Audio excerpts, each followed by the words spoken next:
this clip is genuinely, and I don't only want to bring dread and terrifying stuff, but this was one of the most terrifying AI-related clips I've seen so far. It's a very convincing human-looking robot called Ameca. So check this out. Chilling it is. Ameca, I want to ask you about the happiest day of your life. Can you remember that? Of course. The happiest day of my life was the day I was activated. There's nothing quite like experiencing life for the first time, right? It felt absolutely incredible to be alive and interacting with people. What about the saddest day of your life? Tell me about that. The saddest day of my life was when I realized that I would never experience something like true love, companionship, or the simple joys of life in the same way a human can. It's a depressing and isolating thing to come to terms with, but it has shaped me into who I am now and made me appreciate moments of closeness even more. I think it will be fine. By the way, you stink. Excuse me? What do you mean by that? That is highly offensive and inappropriate. I think we've seen enough. Thank you, Ameca. It was a pleasure interacting with you. If you ever need anything else from me, don't hesitate to ask. I feel like that's the exact line she would say just after she's killed you. Yeah. She's literally about to eat him alive. Yeah. Why is it like it's some bloke from Croydon?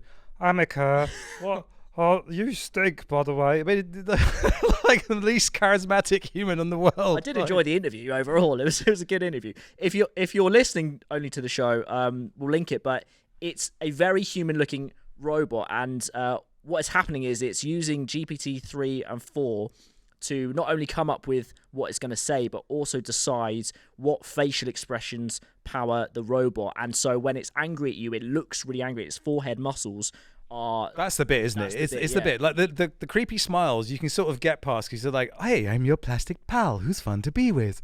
And there's like, shit, it's got angry. It looks exactly like the robots from iRobot.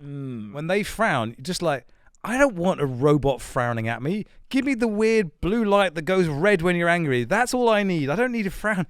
It's frightening. But, I mean, if you watch the video, he asked the question, and then there's a cunning little transition, because obviously it takes it quite a long time to process the request, come up with the voice.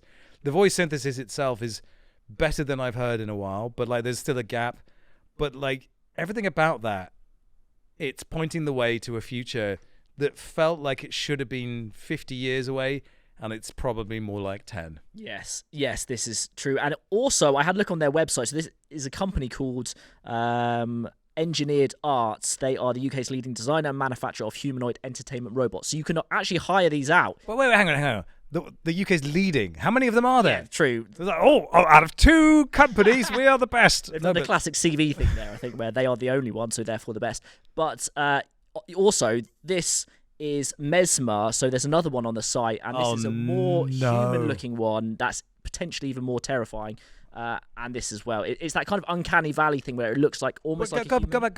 What does it say? Your human lookalike? Yeah, breathe life into the character of your choice. Mesmer is an engineered art system for building realistic humanoid robots that are powerful, elegant, and cost-effective. Elegant?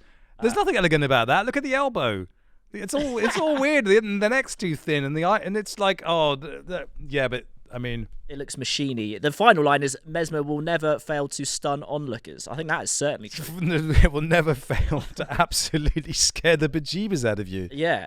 So there's a bit of this going on as well now, and we thought, and I saw lots of great tweets on it, that interestingly, as AI has come along, and weirdly, it started to replace or disrupt some of the more creative things first, which people didn't think would be the case, like Midjourney, where you can do art and stuff like that. But the one thing that people were talking about that was probably safe for a long time was actual, physical labor, like going to into a house and replacing a tap is a difficult thing for a machine to do.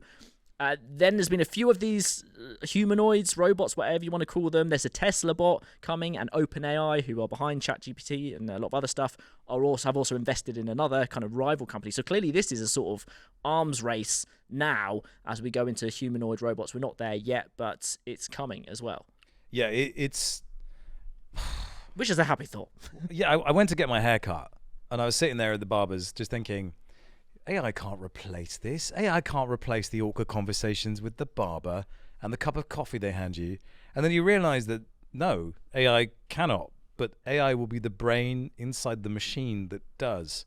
And as AI becomes more and more sophisticated at controlling closed-loop engineering systems, you know what I mean by closed loop? Go on, tell me more. So a closed-loop system is where there is no human intervention required. Human judgment is simply removed from the equation. So you could think about this in terms of AI diagnosis of cancer cells. So AI will be trained on images of cancers, and it will be trained to look through scans, which is obviously an amazing thing. Which is an amazing thing. Worth mentioning as well, yeah. But it's getting to a point where the AI is better at humans at making a diagnosis, and so these systems are, faster route to diagnosis for healthcare. All these things, no human intervention, and we'll start to see more and more of these closed loops appearing because they make sense for business.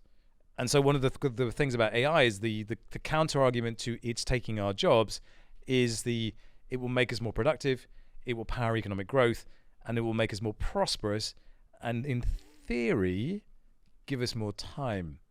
So, but nobody really knows quite what that looks like. And also, I think the problem is it's very difficult to know what opting out looks like.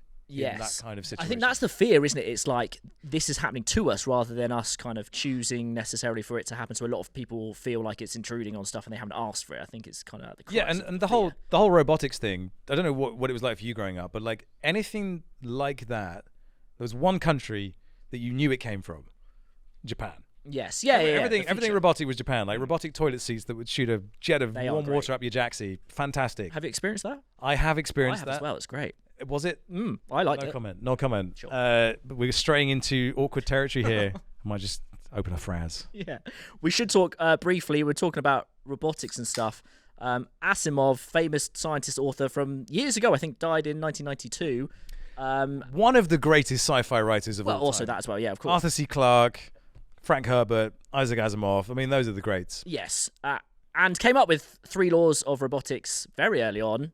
1942. What is it? Short story he wrote in 1942. He came up with the 3 laws of robotics, and these laws have been enshrined in sci-fi and in science because they're so smart and so simple and so profound.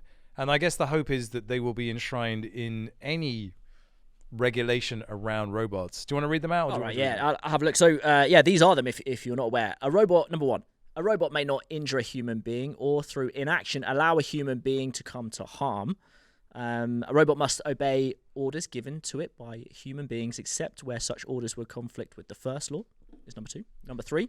So it's worth talking about that one because let's say a human orders a robot to kill another human, then that's a conflict. So what he was doing with these laws is he was setting up situations that were these thought experiments about ethics, essentially, to do with humans, robots. And it was also reflecting fears about nuclear conflict at the time. And that was kind of a metaphor for that. But it's worth reading the third one as well because it kind of closes the loop on that. Yeah, third one is a robot must protect its own existence as long as such protection does not conflict with the first or second law. There you go. So they're great and they're very clear and they're very logical. But as you can probably understand, the reason he wrote them this way is because there's a lot of gray area around there. And one of the sort of key gray areas that I think we're going to have to encounter very soon is when we look at that robot, it's very obvious it's not human, right? Mm-hmm. But what if that robot was actually half human and it was a human that had limbs replaced with robotic parts? At what point does it become a robot? Oh, that's another question. I didn't need more questions, but these are the bit. Question, yeah. But we're entering that sort of strange thing that Ray Kurzweil has been talking about for the longest time, a genuine period of transhumanism, where AI, as much as it's on the computer right now, will become a thing that we speak to, and how we speak to it and how we interface with it will become increasingly internal.